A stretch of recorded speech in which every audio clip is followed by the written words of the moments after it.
Gigi, there always is something so much inspirational when I hear you talk, but let's just start with education. There's a big debate going on about education. I've now been reading about these chaps from history who had no education and made incredible businesses and did incredible things. These Cpreneurs, generally speaking, how did they get to learn about becoming entrepreneurs? Hello, yeah. So there's probably two primary ways they start. The one is we've seen this over and over. They had a mother or a gogo or someone who was in business, or they were, baking fat cook, and they would go out in the street, and so they've learnt it from their parents. And it's fascinating that, talk to education, is that the parents in this are often, big rider into this. And I did a talk a while ago to Sunday Times Business Awards, and I had this room full of black and white, but particularly black business people. And I turned to them and I said at the end of my talk, I said, how many of you in this room were brought up or are here because of a gogo who went and sold fat cook or sold little trinkets on the street corner to put you through school? Your mother or your gogo worked like that as a hawker, and today you sit here and you have forgotten them. And half the room kind of nodded, because that is true. Most of them have been brought here from that. So that's the one side. The other side is that an interesting amount of them come out of business. One of the guys I know was a Pick and Pay a manager, and then he left that and he started on his own. And Bali, I spoke about. She was a cleaner in Cedar Square, Woolworths, and decided to move out of that. And so there's a kind of combination. None of them have any form of formal education, and most of them have no tertiary education. But there's a huge amount of helping each other. So often the Gorda outlet, you're working there, then the owner of the Gorda outlet says, okay, well, why don't you start over there and I'll help you start, and you keep growing the business that way. Helping each other, but not getting help from the formal financial sector. Now, I know you're involved at Alvest. You're on the board there with Stafford Marcy and, of course, Warren Wheatley. Are you guys able to help yet? Are you moving in there yet? So I was a very reluctant director, but only because I also have no formal education. I didn't know what being a director meant. But the reason I was part of it, albeit reluctantly, is that Alvest, for those who don't know, is about really democratizing finance and looking at how to support independent, smaller businesses, particularly women-led businesses. And there's not enough of that kind of support out there. And I think what Alvest is doing is extraordinary. And it's, again, this is another example. How do we get involved in transforming the sector? Well, let's invest in it. Or there are so many ways we can do it. But there's no form of what they call development finance in this space. We have more of it outside of South Africa. And that development finance is in essence business finance. And it's generally short-term and relatively small. It's 25 to 100,000 Rand and repaid over 6 months and sometimes even less. We don't have that. And so these businesses have to generate their own money from family, from savings and stokvels and so on. And again, that's the tragedy. And we interviewed a young guy, Refilwe, who's got a bakery in Soweto. And Refilwe has been really struggling. He was selling 2,000 loaves of bread a day. Load shedding is killing him.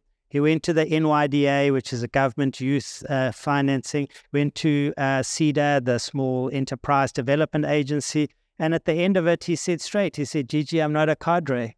And that's, and so the money is given to someone who's probably starting a chicken breeding thing and has 3 chickens and just got the money using that as this is real. Yeah, it's a real thing. And it's quite interesting what Wayne was saying as well. The impact that you see down. Cadre deployment brings you bad people in municipalities who are not prepared to help and so on, and it keeps on going. But in some ways, and this sounds terrible, in some ways, I believe it has in some ways inspired people to be more and to do better and to be more resilient. People have survived load shedding by the most extraordinary means, and load shedding is the ultimate democratization of suffering. It's one of the reasons the ANC are really worried about it, because the impact on the informal and township economies is massive, and so people have found ways around it. I mean, in the townships now, apparently when the power goes off, all the kids say, "Oh, Baba Cyril, Baba Cyril."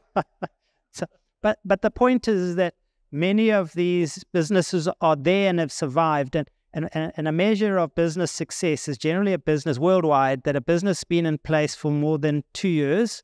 Outside of a black swan event like COVID, they've survived 2 years, you generally can go. And most of these businesses have been there for 5, 10, 15, 20 years. And they've managed to move on. And most of them will tell you, do not expect help from the government.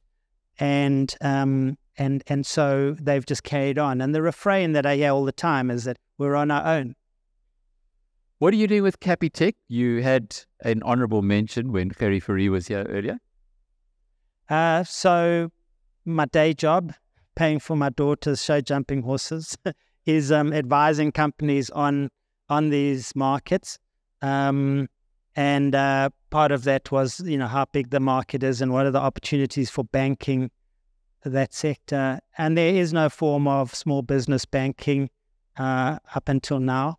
I do think that, and I might be wrong, Gerrie, but I remember Gerrie standing up and saying, "Gigi, just cuck, there's no way that market's so big." So I'm glad he's a convert. It sounds like it. And what about Sean Summers is sitting here? Do you do much with him?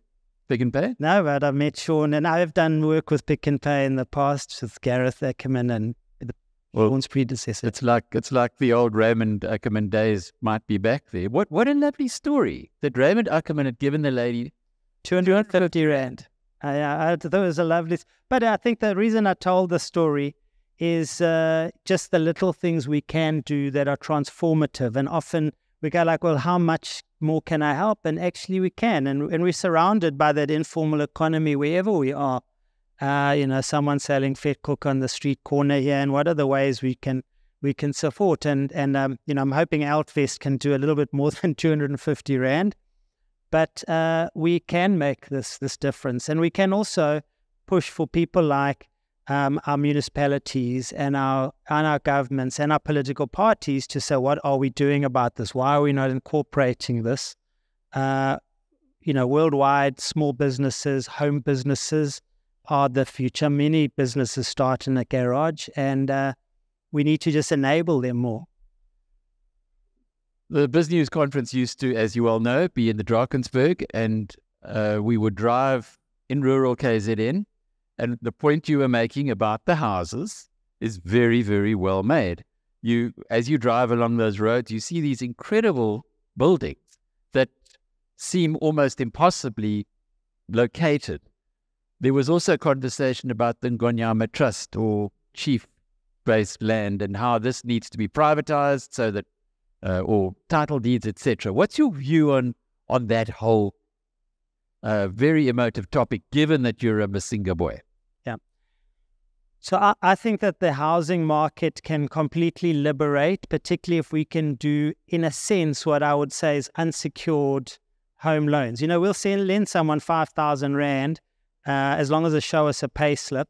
But you can own that house that's worth 1.5 million Rand and prepared to provide a security to build extra, and we won't lend them that. I think that housing market, the opportunity to give bonds that you can then use in other ways and to extend and whatever is massive. And I talk about the difference between ownership and title deed. We're trapped in this concept of a title deed, and it's a very, very complex to do this. I mean, the thing of like the Goko died and she had the title deed. She didn't have a will. And she got 10 grandchildren now who are all grown up, and they all say, I've got a claim to that house. It's very difficult to do that. So I think that there's kind of two opportunities. The one is around what happens in the rural areas, which is called PTO, which is permission to occupy, which is like a form of sectional title. You never own the land, but you get the rights to that property, and anything you build more than a meter above the ground is yours, and you have the right to sell on the PTO. It's not a 99-year lease, it's permanent. And I think that that's one of maybe the first step to do that. If we gave people PTOs, including traders, if we've got a trader in a street corner with a container on a street and we gave them PTOs, they would invest more in that business because they would know the Metro Police aren't going to chase them away. And it would enable them to sell that business. Currently, because they have no rights to the land that you're building the business on, you generally can't sell it, or you sell it for, you're just selling the equipment. And that would liberate it. I think we have to look at a different model. I believe in title deeds and that we should be doing it more, and all the RDP houses should be should come with a title deed. Many don't. And should come with site and service, where they give you a piece of land and you build on, should be have title deeds as well. But if it doesn't, let's at least start with the PTO, which is a similar thing in Mozambique. After the civil war, the Frelimo burnt all the title deeds down. There were no title deeds left, and they had to return to this kind of thing. Oh, you've got rights to this land. We will give you a PTO, and that enables you to invest in it and enables a bank then to finance it and so on. And I think there's a lot of trapped, that 1.5 million rand houses just in the homelands, and it is extraordinary. Every time I go, I shock myself. And that's not even talking about townships. Townships are 10 levels above that in terms of the value and the scale of that formal housing. If we could liberate that, it would be substantial. And the potential is just massive. Also consider that 80-odd% of informal businesses are operating from a residential premises. So once you've liberated them in terms of the house, you're starting to create the opportunity for the business to trade more securely and so on. Clem Sant is going to be with us a bit later. I know the two of you are brothers from very different mothers, but you certainly do think the same way. Yeah. On entrepreneurship. He's a great champion of entrepreneurship. So are you. Are there areas that you could combine your efforts? I don't know enough about what Clem does, so but well, here's where I think. I think there need to be more voices out there about this kind of thing, and I quote in one of my books. I called it, in oral societies, there's no written history, there's no written stories about these businesses. And I talk about excavating silence, is how do we tell the stories of these kind of people? And I wrote in my books and deliberately telling the stories, the human stories, because, in a digital world, humans are still analog, and we should be telling these stories, and they're true stories, and they're one of hundreds and thousands. And the more we would tell these stories, the better it is. And optimism also comes from hearing about these people who can become role models in their communities and to people outside. And someone said earlier we should be, talking to the media. The media is terrible. Every time I see something, it's like battered consumers. I saw a headline a while ago, so it's just shocking. It just says,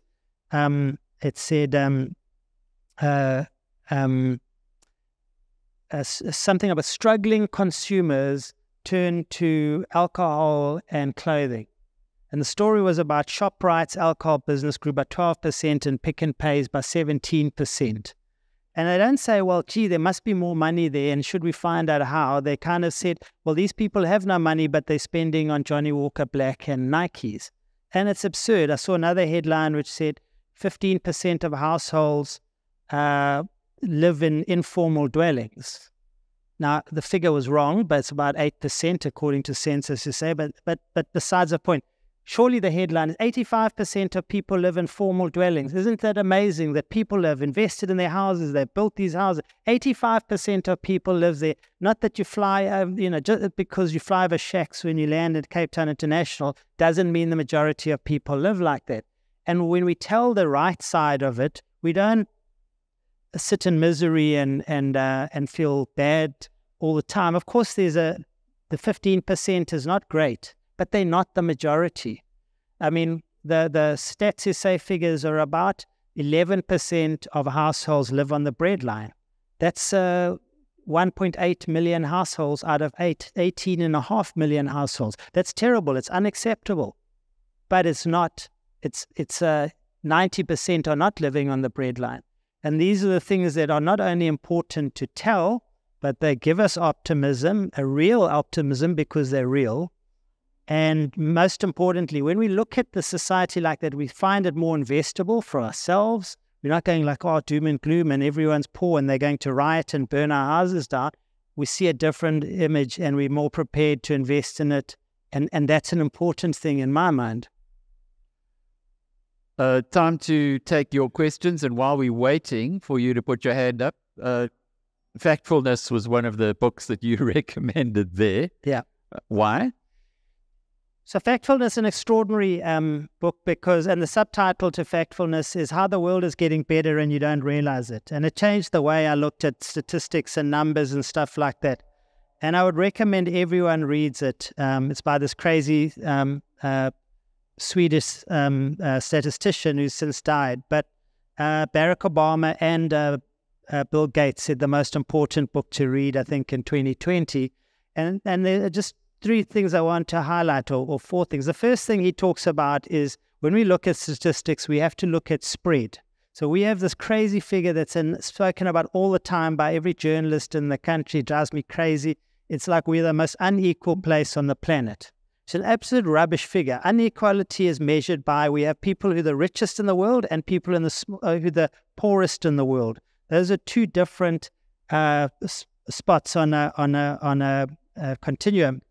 But you don't look at where's everyone sitting. Are they all sitting in the middle, or are they all sitting at the top or the bottom? So the first one he talks about, look at spread, because the reality, particularly in South Africa, a vast proportion of people are sitting in the middle classes. The minority is really, really poor, and the minority is really, really rich.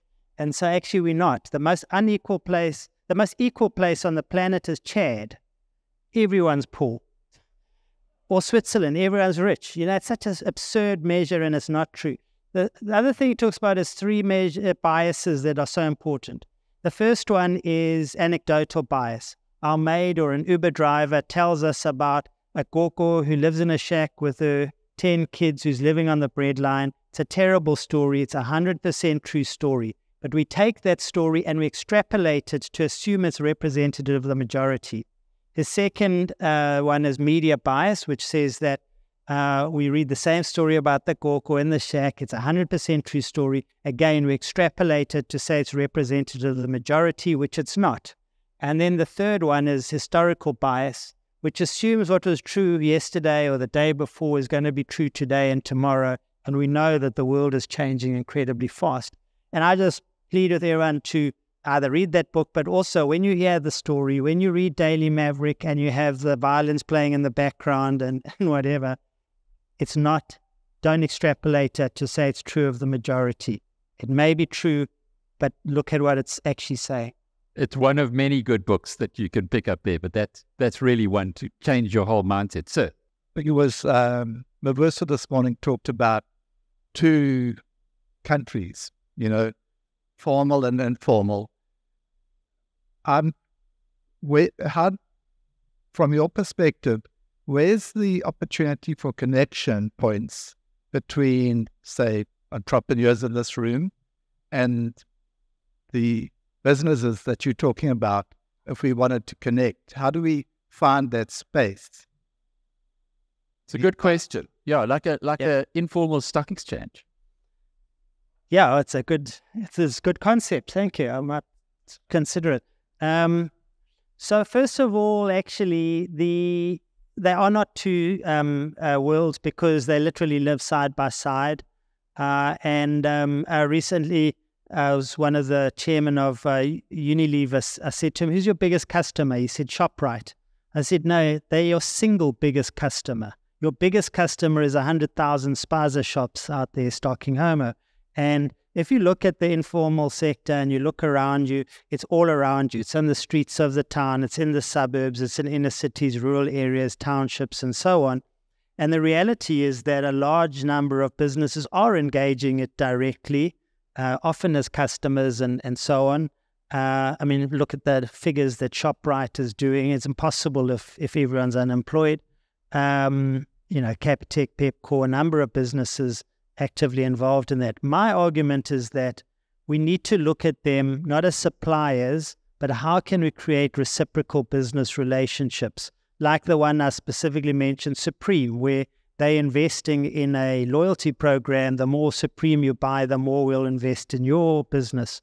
And, Ford's founder did exactly this. He paid his staff higher than normal because he said they should be the customers who should be driving these vehicles. So how do we create an environment? Now, they're hard to find, but they actually all around us when we start looking at that. And I can't answer for entrepreneurs, because I think one of the mistakes we make is we assume, it drives me crazy. People say to me, I say I'm in the township or informal economies. They go, spaza shops. And it's like, not every informal business spaza shop. All those sectors are there. So if you're in the bakery sector or supplying ovens for bakeries, then there's a whole angle there. And if you're in the car business, those 80,000 odd Gassi mechanics and panel beaters, there's a whole solution around that. And so, within the sectors that we are, there are solutions and there are ways, and these guys are there. When you start looking at them, and as I said, they're not only in a township. You don't have to get in and drive to Khayelitsha. You'll find them in Belleville. You'll find them in the middle of Cape Town at the taxi rank they call Top Deck there, and so on and so forth. So, yes, and many of them are in the townships. And there are initiatives. I mentioned the GOAT one particularly, but there's many initiatives out there starting to try and work with these. There's in Cape Town, the Clothing Bank, who get clothes from out of season clothes from people like Fashini, and then have sellers who have little businesses reselling those clothes. I think we need to look out for them. If that is what we want to do, there is opportunities, and you're always welcome to talk to me. In the Cape, there's this problem of funding and how to fund local government and how you collect money to fund local government. Okay.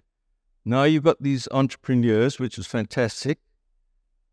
I'm not talking about the guys at the Baragwana taxi rank or the little guy. I'm talking about that lady. I think she had 7 rooms, and what did she turn over at? At some stage, that lady is very rich. She should pay for electricity. She should pay for local government. Okay, I understand her local people may be crooks and they may steal it all. That's fine. Best she keeps it. But if they're not crooks, at some stage, she's going to have to do a bit like everybody else and pay for local stuff. How do you see that? You assume she's not paying for electricity and so on. She's got pay-as-you-go meters in each one of the units. She's got Wi-Fi. And in fact, I can show you pictures of it. And, I think the assumption is often that these people are all operating illegally. Informality and legality are not the same thing. And then I hear, and Dabi Singh puts 148,000 Rand a month into her bank account from her rent. It goes in her bank account. She's not trying to evade tax or anything. The lady in Baragwana taxi rank is paying the city council 300 Rand a month for her little space. Now she's got about a 2 square meter piece of space with no services on it. If you go to Melrose Arch and you rent out serviced offices, they'll cost you 350 Rand a square meter. I've done this exercise. So actually she's almost paying the same amount as someone in Melrose Arch for that. The same goes in Warwick Street, Triangle in Durban. All those traders pay 100 Rand a square meter for their piece of trading space. And they pay it to the Durban City Council. And yes, of course, there's those who are not paying it. And there's those who only operating in cash. But people are not operating that environment to deliberately not pay tax.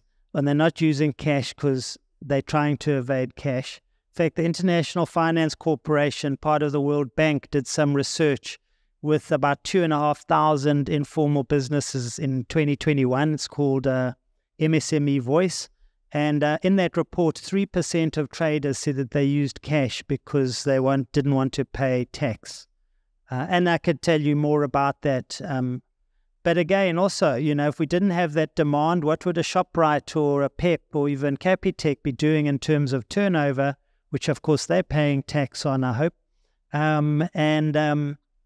So that demand, we mustn't underestimate that demand in two ways. One is, how does it create social stability? If we had 1 in 2 people unemployed and poverty was at incredible levels, we'd have huge social instability in our country. So at what price are these people giving us social stability? And the second thing is that they're all paying VAT and not claiming VAT. So most businesses claim their VAT back. So there's a 15% net benefit to the fiscus. And I can add some other things which I won't now, but it's not such a simplistic exercise. Correct. How's it, GG? May I ask the same question that I asked at the BizNews 10th anniversary bit, because there was a far smaller audience there.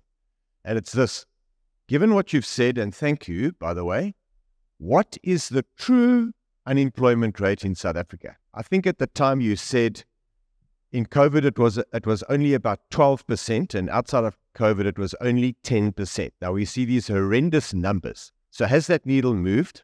And that's my question. Thank you so much. Thank you. Rory. So, by my conservative figures, the informal economy is worth about 750 billion rand a year in turnover. So R750 billion. And within it, you have the backroom rental, as I mentioned. You also, what I didn't mention is the spouses, especially the foreign or illegal Somalis and Ethiopians and so on. They pay 25 billion rand a year in rental for their properties that they're using as a spaza shop. So rental brings in about conservatively 45 billion rand a year to South African households. Now, my argument is that you can't just look at unemployment as a simplistic thing. Do you have a job and do you have a pay slip? In fact, I often say, like if you go to any of the taxi ranks and you look around, you'll see these posters on the wall. And the one poster will say, find lost lover. And the other one will say, penis enlargement. And the other one will say, credit, blacklist not important, bring 3 months pay slips and 3 months bank statements. Because if you do not have a pay slip in this country, you don't exist. So we are measuring in terms of formal employment, pay slip employment. And so when we look at it, if we take in account informal employment, informal incomes, and we also take in non-work, so as in passive incomes like rental and backroom rental or spaza rental, because of course if I'm sitting at home and I'm unemployed, but I'm earning 7,500 rand a month, which is the average 3 backrooms, 2,500 rand each, and someone says to me, do you have a job? I'm like, no, I don't have a job. But we don't ask the next question, well, how are you surviving and living in this nice space? So if we take those into account and we take what I call gig incomes, which is someone who's doing laundry, so it's not full-time or babysitting and so on, real unemployment or lack of incomes is no higher than 15% of our population, and I'm probably inflating it. Gigi, thanks so much for just seeing people and their economic contribution. And a lot of the services that you mentioned people providing are those that perhaps were underserved in those areas or, providing, services there. And what I'm interested in as your kind of study and just your kind of fascination in this field has grown from the past to now, how has the digital possibilities kind of shifted the kind of, so you've shown us that there's this incredible potential for growth. And now we have sometimes, obviously, electricity defending kind of the digital aspect to that. What do you see with that combined is some of the potential going forward, and what might be some of the key investments to make for us to see an even fuller realization of that? So this society is digitizing incredibly fast. You mentioned Lusaka, Alec. Lusaka turns over about 2 billion rand a month across 70,000 little devices sitting on spaza shops, hair salons, taverns, and so on, where you can go and tap your card to pay for your groceries, or you can do what they call cashback, where you can withdraw money from the till. And Lusaka does 2 billion rand a month across 70,000 outlets. In 2021, they did 0 rands worth of card transactions.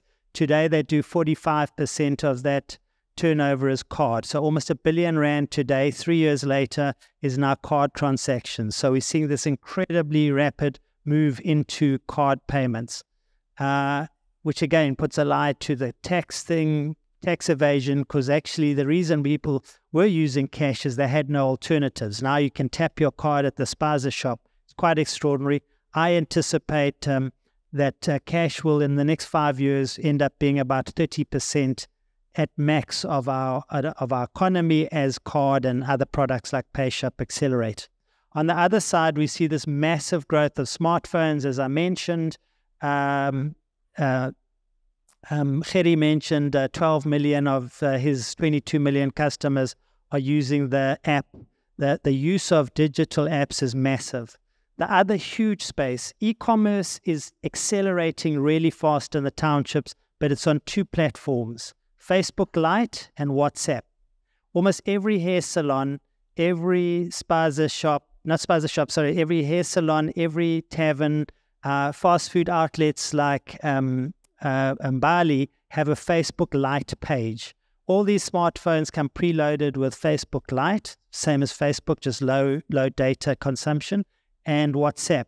So what happens is that you can go onto Mbali's Facebook page, you click on the WhatsApp icon there, it WhatsApps her a pin location from where you are and your order of chicken dust, and she gets some fine running down the road. And 30% of her business, especially in the evenings, is on those platforms. And so WhatsApp's an extraordinary platform. And the reason why is that people understand the concept of groups, they enjoy it, but most importantly, you do not pay for data for a WhatsApp. You buy a bundle at the beginning of the month for 30 or 50 or 55 Rand, and that gives you unlimited, in essence, almost unlimited WhatsApping for the rest of the month. So when you run out of data, you're still able to WhatsApp. And so e-commerce in South Africa and Africa is accelerating really fast, but it's not going to be on apps and it's not going to be on the internet, on a web page. It's going to be on Facebook and WhatsApp.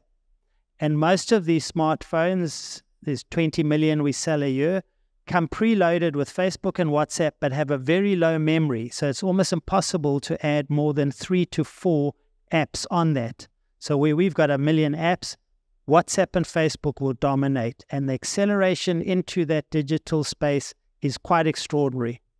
I tell a story about a gogo who belonged to Stokvel, who was almost 90. And I said to her, Gogo, how do you communicate with each other in the Stokvel? She said, Mtanam, I use what? I was like, what's what? And she reached into her breast and she pulled out this little Chinese smartphone and she said, this what? She opened WhatsApp. She said, Mtanam, I used to say to the kids, Kichima Fana, go speak to my spanban. Now I just go, what?